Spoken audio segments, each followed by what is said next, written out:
Mesdames et messieurs, avant de procéder au dévoilement du buste, je vais donner la parole à M. Éric Rédinger, président du comité du Miroir des Armes.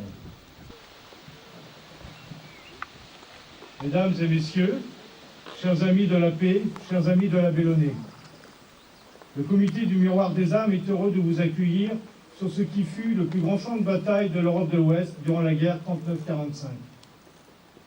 Toutes les nations européennes y étaient impliquées. Ces Polonais de la première division blindée le reconnaîtront.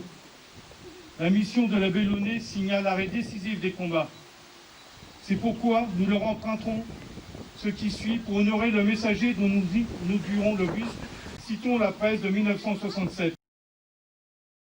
En titre, le grade d'officier du mérite, résistant polonais au chanoine Launay, curé de Train.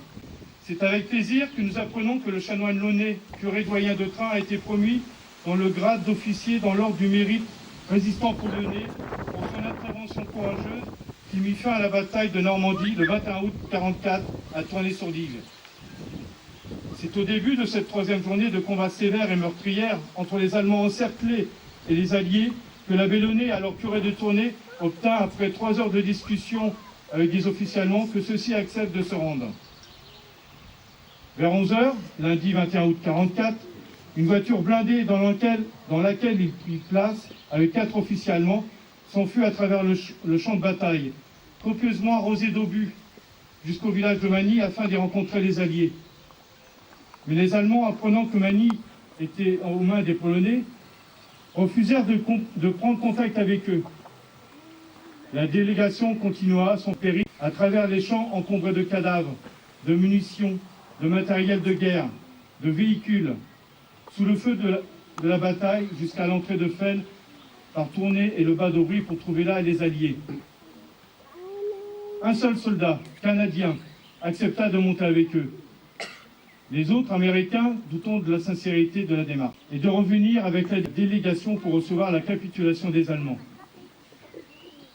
Vers 13h30, la voiture blindée de retour faisait son entrée dans la cour de la ferme, située près de l'église de Tournai, quand les Allemands, en rang par 4, jetèrent sur le sol fusils, casques et ceinturons pour se constituer prisonniers. Ce fut ensuite le départ en colonne plus ou moins longue de soldats désarmés, main à la nuque. Le défilé dura toute l'après-midi. 2 à 3 000 combattants rejoignirent ainsi le front des Alliés à Felles.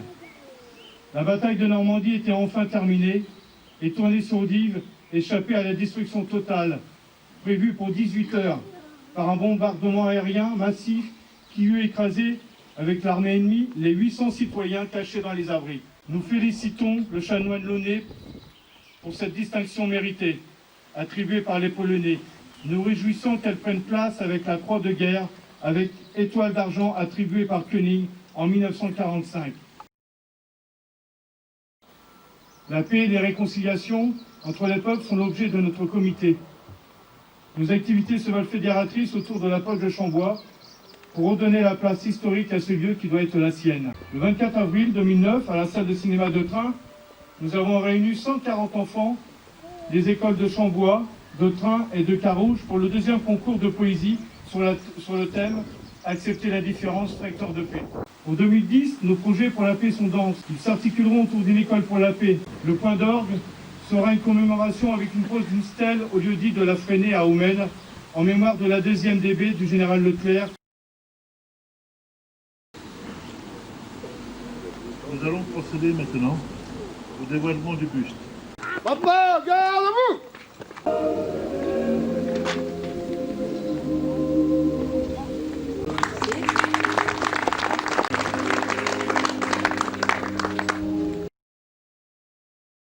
Monseigneur Boulanger va procéder à la bénédiction du buste. Dieu notre Père, toi qui as envoyé ton Fils dans le monde pour être la lumière qui éclaire tout homme, permets que nous soyons aussi témoins de la vérité, de la paix, de la justice, de la fraternité, du respect des droits de l'homme, comme l'a été la Bellonnet. Alors daigne bénir cette stèle en son honneur et à sa mémoire, et tous ceux bien sûr qui avec lui ont épargné des vies humaines au cours des rudes combats de l'été 44 et ont permis ainsi de restaurer la paix.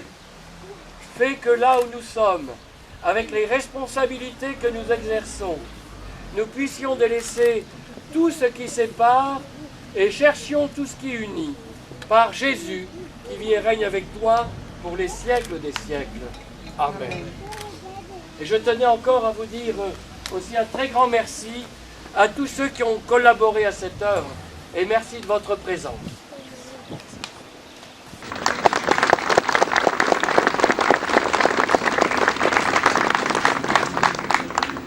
Bravo.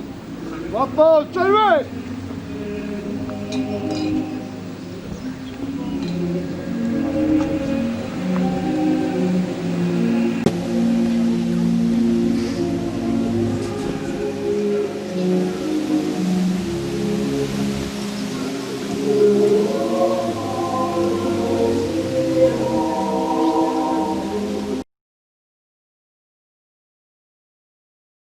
Août 1944, tant de nations européennes venaient de s'affronter pour cet ultime combat.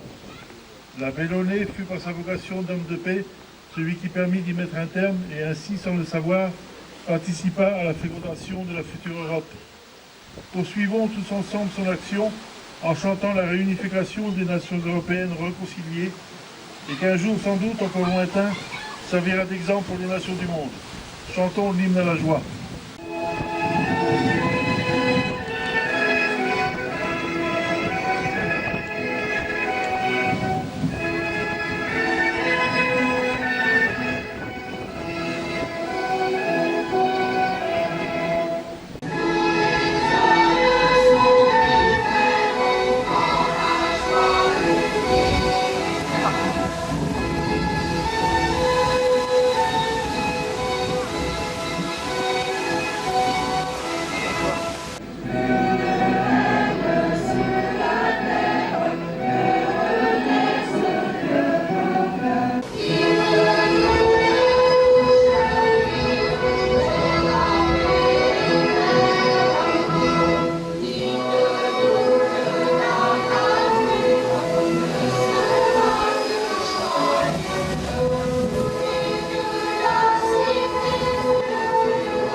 Du fond du cœur, je vous remercie tous d'être venus.